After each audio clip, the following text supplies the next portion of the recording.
Going for a 10 by 10.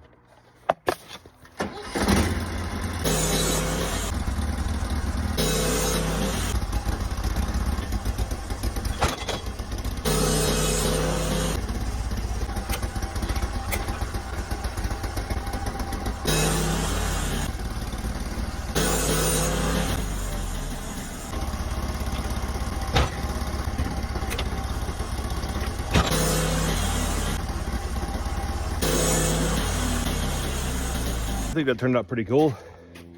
Had a lot of knots in it, so the grain's got a lot of really neat kind of swirls and stuff in it. Hope everybody enjoyed.